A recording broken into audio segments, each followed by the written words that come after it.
బట్టతలతో వరి అవుతున్నారా? Don't worry. Keha skin and hair clinic లో మోస్ట్ అడ్వాన్స్డ్ FUE టెక్నాలజీతో మీ బట్టతలకి శాశ్వత పరిష్కారం.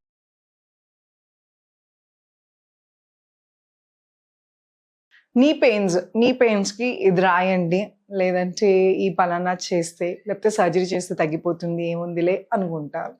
కానీ నీ పెయిన్స్కి పైన పూతలు ఎక్కువ సేపు రిలీఫ్ ఇవ్వరు. అంటే ఈ పలానా ఆయింట్మెంట్ కానీ ఆయిల్స్ కానీ ఏదన్నా చేసినా కూడా టెంపరీ రిలీఫ్ మాత్రమే వస్తుంది.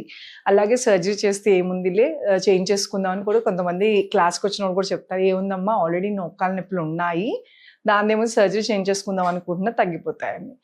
నీ సర్జరీ అయిన తర్వాత కూడా మెయింటెనెన్స్ కోసం కొన్ని ఎక్సర్సైజెస్ చేయాలి. సో మీరు సర్జరీ చేసుకున్నా చేసుకోకపోయినా ఎక్సర్సైజ్ అనేది చాలా చాలా ఇంపార్టెంట్. ఒక్కసారి ఎక్సర్సైజ్ కూడా ఒక్కోసారి కొంతమంది వచ్చి అడుగుతారు యోగాకి, ఈ ఎక్సర్సైజ్ చేస్తే ఆర్ కొన్ని ఆసనాలు చేస్తే నీ పెయిన్స్ మోకాళ్ళ నొప్పులని తగ్గిపోతాయి అంటే అలాగా జీరో అయిపోవండి. కానీ ఉన్నదానికన్నా పర్సంటేజ్ లెక్కన నొప్పి తగ్గుతుంది. అంటే 50%, 60% కొంచెం స్లోగా బెటర్ అవుతూ ఉంటుంది. సో ఈరోజు మనం చాలా సింపుల్గా నీ ఎక్సర్సైజ్ సర్జరీస్ తర్వాత మెయింటెనెన్స్ కోసం చేసుకోవచ్చు, లేదా మైల్డ్ ఉన్నప్పుడే తగ్గటానికి కూడా చేసుకోవచ్చు. అది ఎలా చేయాలో చూద్దాం. నమస్తే, నేను మీ Hima Puppala, advance yoga trainer. Welcome to Suman TV.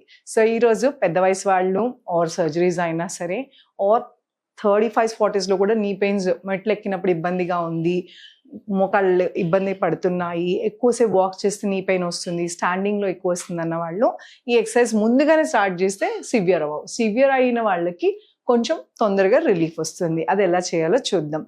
Tadasana చాలా చాలా ఇంపార్టెంట్. తాడాసనం అంటే నిటారుగా నుంచోవటం అనేది చాలా ఇంపార్టెంట్. దీంట్లో లిటిల్ వేరియేషన్ అనమాట. ఏం చేయాలి అంటే ఇలాగా చేతుల్ని లాక్ చేసి స్లోగా మీ హీల్ని పైకి ఇలాగా స్లోగా మీ మడాల్ని ఏదైతే ఉందో అది పైకి లిఫ్ట్ చేయండి, డౌన్. ఇలా చేసినప్పుడు నీ స్ట్రెంథనింగ్ అవుతుంది.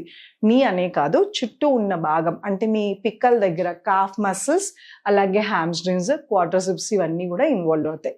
దీంట్లో వాక్ చేయటం అనేది చాలా ఇంపార్టెంట్. సో ఇది ఎలా చేయాలి అంటే మ్యాట్ ముందరికి కానీ ఏదైనా కింద వేసుకుని లాక్ చేసి స్లోగా ముందుకు నడవాలి. వేళ్ళ మీద ఫార్వర్డ్, ముందుకి, అలానే వెనక్కి స్లోగా, అలాగే సైడ్కి నడవాలి. ఇనీషియల్గా సైడ్ నడవటం కొంచెం కష్టంగా ఉంటుంది, మోకాళ్ళ నొప్పి ఎక్కువ ఉన్న వాళ్ళకి స్లోగా చేసుకోవచ్చు. అలాగే మడాల మీద నడవాలి. సో మడాల నొప్పులు ఉన్నా, మోకాళ్ళ నొప్పులు ఉన్నా ఇది కూడా చాలా ఇంపార్టెంట్. సో మడాల మీద ఉండి హీల్స్ మీద టోస్ అప్, వేళ్ళని పైకి లిఫ్ట్ చేసి ఫార్వర్డ్, అలాగే వాక్ బ్యాక్, స్లోగా సైడ్కి.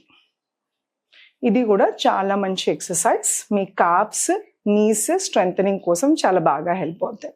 సో ఇది ఎన్నిసార్లు చేయాలి అంటే ముందుకి వెనక్కి సైడ్కి కలిపి ఒక రౌండ్, అట్లాగా 5 రౌండ్స్ చేయొచ్చు. లేదంటే మార్నింగ్ ఒక 2-3 రౌండ్స్, ఈవినింగ్.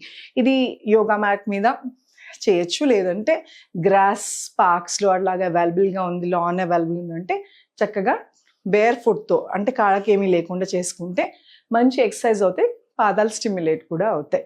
సో ఇది చాలా బాగా పనిచేస్తుంది. ఇప్పుడు మీ దగ్గర బ్రిక్ కానీ ఏదైనా ఎత్తు ఉంటే పీట కానీ వేసుకుని చేయండి. సో ఇప్పుడు మనం బ్రిక్ తీసుకున్నాం, లేదు అంటే మీ దగ్గర ఏమైనా ఎత్తు ఉంటే తీసుకోవచ్చు. సో ఇప్పుడు మీరు ఏదైనా గోడ సహాయం తీసుకోండి, ఎందుకంటే సపోర్ట్ లేకపోతే ఒకసారి స్లిప్ అయ్యే ఛాన్సెస్ ఉంటాయి. సో వేళ్ళని దీని మీద పెట్టి స్లోగా అప్ డౌన్, అప్ డౌన్, అలాగే పైకి లిఫ్ట్ చేసి మీ కాఫ్ మీద ప్రెషర్ పడుతుంది, కంగారు పడద్దు. Down, up, down, up, down, up, down.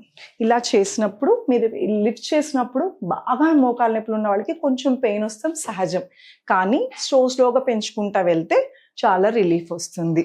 So ఇది చాలా మంచి ఎక్సర్సైజ్. దీంతో పాటు వార్మప్ లాగా చేయొచ్చు, లేదంటే నీకి రొటేషన్ ఇలాగ ఏదన్నా సపోర్ట్ తీసుకోండి. వాల్ని కొంచెంగా కాలు పైకి లిఫ్ట్ చేసి స్లోగా 1, 2, 3, 4, 5 రివర్స్. 1, 2, 3, 4, 5 అలాగే ఇంకొక కాలు కదలే. 1, 2 3 స్లోగా 4 5 రివర్స్ 1 2 3 4 5 చూసారు కదా ఎంత సింపుల్గా చేయొచ్చు. సో ఈ ఎక్సర్సైజెస్ వయసుతో సంబంధం లేకుండా పెద్ద వయసు వాళ్ళని ఇంకా చక్కగా చేసుకోవచ్చు, కానీ స్లోగా నిదానంగా చేసుకోండి, కంగారు లేదు. టో వాకింగ్ చేసినప్పుడు ఒక్కోసారి సివియర్ నీ పెయిన్ పట్టు ఉండక తోలుతారు. సో అందుకోసమే గోడకి దగ్గరలో వేసుకొని చేయండి, సో దట్ మీకు సపోర్ట్ వస్తుంది. మరీ నీ పెయిన్ సర్జరీస్ అయ్యాయి 75s 80s ఉన్న వాళ్ళు పక్కన ఎవరైనా పెట్టుకుని సపోర్ట్ తీసుకుని చేయబట్టుకుని కూడా చేయొచ్చు. ఇది చాలా మంచి రిలీఫ్ వస్తుంది. మోకాలు నొప్పి అనగానే మోకాలు ఎక్సర్సైజ్ మోకాలకి మాత్రమే కాదు, మోకాలు చుట్టూ ఉన్న భాగాన్ని అంటే ఈ క్వార్టర్సిప్ మసిల్ అయినా, హ్యామ్స్ట్రింగ్, అలానే మీ కాఫ్ మసిల్స్ అయినా, పిక్కలైనా గట్టిగా మసిల్స్ స్ట్రాంగ్ ఉంటే మోకాలు నొప్పి ఉన్నా కూడా ఇవన్నీ సపోర్ట్ ఇస్తాయి. ఇవన్నిటితో పాటు చాలా ఇంపార్టెంట్ ఏంటి అంటే ఈ ఎక్సర్సైజ్ చేసిన తర్వాత వేడి నీళ్ళు కాపడం పెట్టుకోవటం, సో దాట్ మీరు ఎక్సర్సైజ్ చేసిన మజిల్ నొప్పి రాకుండా రిలాక్స్ అవుతుంది. వాపు ఉందంటే ఐస్ ప్యాక్ కూడా పెట్టుకుంటే వాపు లాగేస్తుంది, మసిల్ కొంచెం తొందరగా రిలాక్స్ అవుతుంది. సో వాపు ఉంటే ముందు ఐస్ ప్యాక్ పెట్టండి, వాపు తగ్గిన తర్వాత ఎక్సర్సైజ్ చేసి హాట్ ప్యాక్ పెట్టుకోండి. సో ఇలాగ రెగ్యులర్గా చేస్తే మోకాళ్ళ నొప్పుల నుంచి చాలా మటుకు బయటపడచ్చు. సో రెగ్యులర్ ఎక్సర్సైజెస్ సర్జరీ అయిన తర్వాత అయినా చేయాలి, మీ డాక్టర్ గారు ఎలాగో చెప్తారు. ముందు నుంచే ఎర్లీగా స్టార్ట్ చేస్తే సర్జరీ పడాల్సిన అవసరం లేకుండా ఉంటుంది. సో ఇలాగా హిమాస్ యోగాలో ఏజ్ నిమిత్తం లేకుండా ఏ వయసు వాళ్ళైనా ఫ్లెక్సిబిలిటీ లేకపోయినా మీ ప్రాబ్లమ్స్కి తగ్గట్టుగా కింద కూర్చోలేకపోయినా కూడా బెడ్ మీద కూర్చుని కూడా ఆన్లైన్ క్లాసెస్ త్రూ ఎక్కడెక్కడి నుంచో క్లాసెస్ అటెండ్ అవుతూ ఉంటారు. సో మీకు ఆన్లైన్ కానీ ఆఫ్లైన్ క్లాసెస్ అటెండ్ అవ్వాలి అనుకుంటే కనుక ఈ కింద స్క్రోల్ అవుతున్న నెంబర్కి కాల్ చేసి మీ పేర్లను రిజిస్టర్ చేసుకుంటే మా టీం వాళ్ళు మా డీటెయిల్స్ మీకు ఇస్తారు. నమస్తే, మీ హిమా పుప్పాల.